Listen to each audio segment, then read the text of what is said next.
नमस्कार साथियों।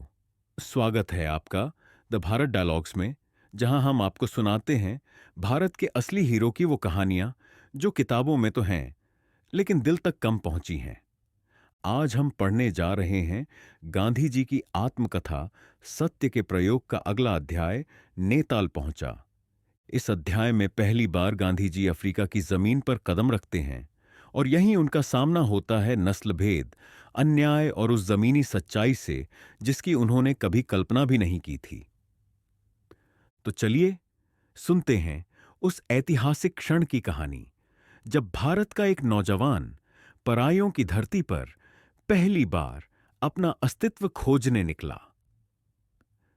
अध्याय 31। नेताल पहुंचा।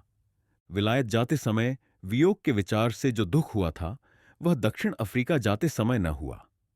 माता तो चल ही बसी थीं। मैंने दुनिया का और यात्रा का अनुभव प्राप्त किया था।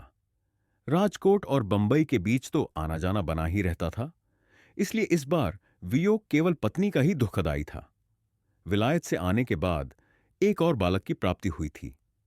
हमारे बीच के प्रेम में अभी विषय भोग का प्रभाव तो था ही, फिर भी उसमें निर्मलता आने लगी थी।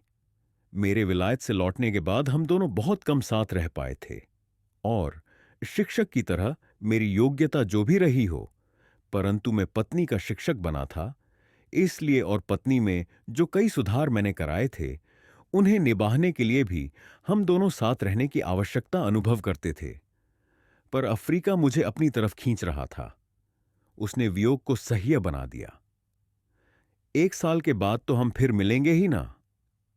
पत्नी को यह कहकर और सांत्वना देकर मैंने राजकोट छोड़ा और मैं बंबई पहुंचा। मुझे दादा अब्दुल्ला के बंबई वाले एजेंट के जरिए टिकट खरीदना था, पर स्टीमर में कोई केबिन खाली न थी। हालत यह थी कि अगर इस मौके को चूक जाता तो मुझे 1 महीने तक बंबई की हवा खानी पड़ती। एजेंट ने कहा, हमने कोशिश तो बहुत की, पर हमें टिकट नहीं मिल सका। आप डेक में जाई तो जा सकते हैं। भोजन की व्यवस्था सलून में हो सकेगी। वह जमाना मेरे लिए पहले दर्जे की यात्रा का था। क्या बैरिस्टर डेक का यात्री बनकर जाए? मैंने डेक में जाने से इनकार कर दिया।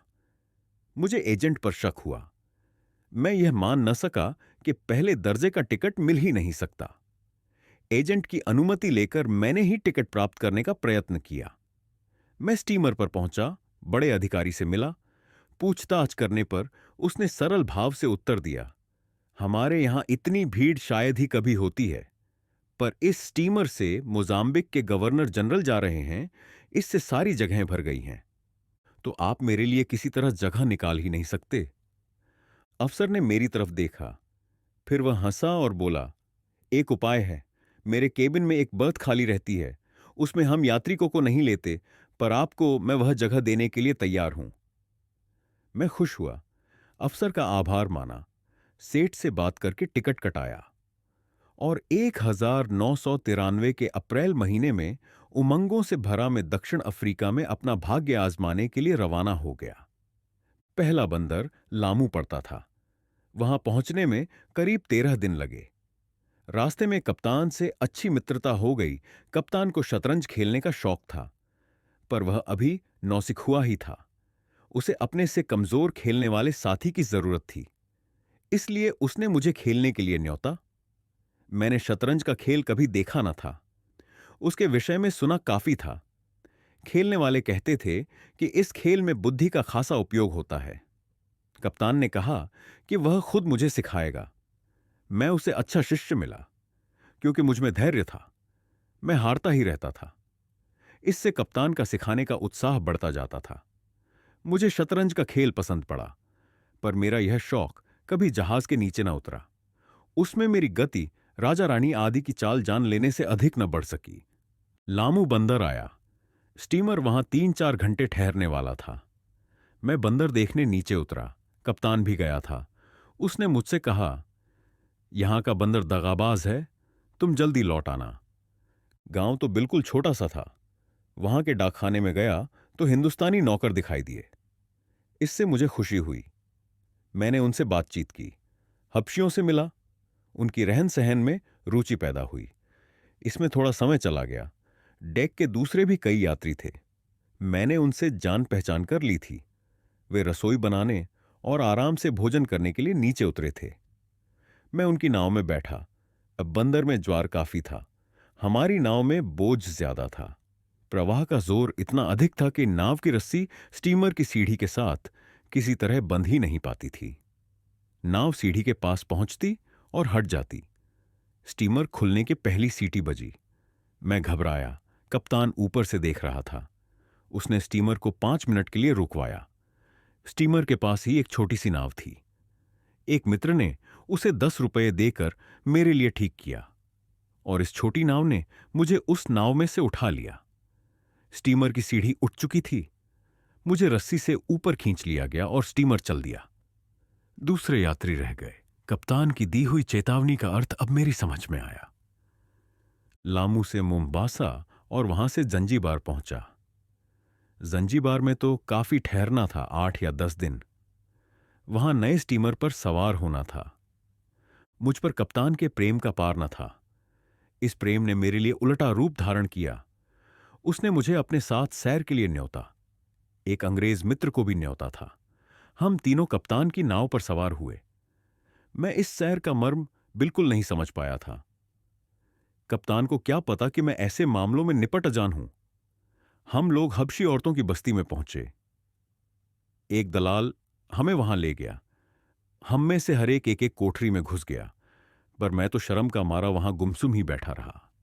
बेचारी उस स्त्री के मन में क्या विचार उठे होंगे, सो तो वही जाने। कप्तान ने आवाज दी। मैं जैसा अंदर घुसा था वैसा ही बाहर निकला।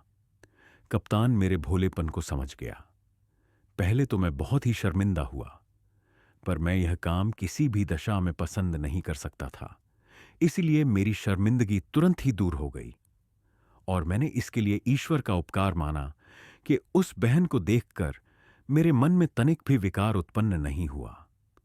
मुझे अपनी इस दुर्बलता पर घृणा हुई कि मैं कोठरी में घुसने से ही इनकार करने का साहस न दिखा सका। मेरे जीवन की ऐसी यह तीसरी परीक्षा थी।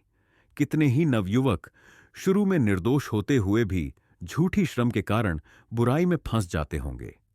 मैं अपने पुरुषार्थ के कारण नहीं बचा था। अगर मैंने कोठरी में घुसने से साफ इनकार किया होता तो वह मेरा पुरुषार्थ माना जाता।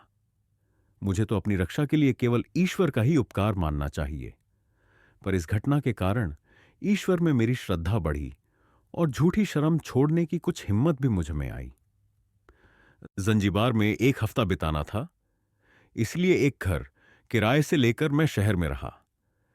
शहर को खूब घूम घूम कर देखा। जंजीबार की हरियाली की कल्पना मलाबार को देखकर ही हो सकती है। वहां के विशाल वृक्ष और वहां के बड़े बड़े फल वगैरह देखकर मैं तो दंग ही रह गया। जंजीबार से मैं मोजाम्बिक और वहां से लगभग मई के अंत में नेताल पहुंचा। तो दोस्तों, यही थी उस ऐतिहासिक क्षण की कहानी जब गांधी जी ने पहली बार दक्षिण अफ्रीका की जमीन पर कदम रखा और यहीं से शुरू हुआ उनका संघर्ष एक ऐसे समाज में जहां रंग, जाति और न्याय की परिभाषा ही अलग थी। लेकिन यह तो सिर्फ शुरुआत थी। आगे होगा असली टकराव, अपमान और फिर जन्म लेगा सत्याग्रह। अगर आपको गांधी जी का यह अध्याय प्रेरणादायक लगा हो तो वीडियो को लाइक जरूर करें, अपने दोस्तों और परिवार के साथ शेयर करें और कमेंट में लिखें गांधी जी के इस सफर का कौन सा पहलू आपको सबसे ज्यादा छू गया। और हां, अगर आप इस चैनल पर नए हैं तो सब्सक्राइब जरूर करें और साथ में बेल आइकॉन दबाना न भूलें, क्योंकि अगली कड़ी में हम जानेंगे कैसे एक शांत स्वभाव वाला नौजवान बना विदेशी धरती पर अन्याय के खिलाफ उठने वाली पहली आवाज। मिलते हैं अगले वीडियो में। तब तक के लिए जय हिंद।